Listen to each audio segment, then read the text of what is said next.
রাহমাতুল্লাহি ওয়া বারাকাতুহু। আলহামদুলিল্লাহ আমার প্রাণপ্রিয় দুই কলিজার ভাই আসছে যে কিন্তু এই ডিভাইসটা নিছে, এটা হচ্ছে 14C। এটা কিন্তু ওরা নিছে দেশে পাঠাইবে, দেশে পাঠাবো যে কিন্তু আমি। আসসালামু আলাইকুম, কেমন আছেন ভাইয়ের নাম কি? প্লাস দেশে বাড়ি কোথায়? নাম সঞ্জয়, আমার বাড়ি ফরিদপুর সিরিং এর একদম আছেন নেই ও মোবাইল আছে কতলে সুন্দর কেরামত তো মাশাআল্লাহ। কলিজার ভাই আপনি কেমন আছেন?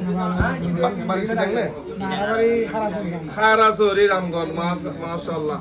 তো এদি কিন্তু ওয়ান পার্টটা হইতো না এই দোকানে, তাই এর কারণ কি? এর ভালো আগে কম ল্যাপটপ নিছিল ওই জন্য। আচ্ছা আগে ল্যাপটপ নিছেন। তো আমি আসলে সব সময় আপনাদেরকে বলি, আমরা সব সময় সবচেয়ে বেশি পাই যে রিপিট কাস্টমার। তো রিপিট কাস্টমার গুলো কিভাবে আসে? যারা আসলে প্রথমে ডিভাইস নিছে ভালো করছে, বুঝে নেক্সট টাইম আসছে, তাই না? So thank you so much, আপনারা আমাদের দোকানে আসার জন্য অসংখ্য ধন্যবাদ। এই সেটটা কোথায় যাবে এখন? এখন এটা আমার বাংলাদেশে পাঠাবে, এখান থেকে কে পাঠাবে? পাঠাচ্ছি। নিয়ে যাবে কে, আমি নাকি উনি দেবে? আপনারা নিয়ে অর্থাৎ আপনি টাকাও আমাকে দিয়েছেন, মোবাইলও দিয়ে যাচ্ছেন। তো বিশ্বাস তো আর নাম হচ্ছে Shukran world. Thank you so much, come to Shukran. Allah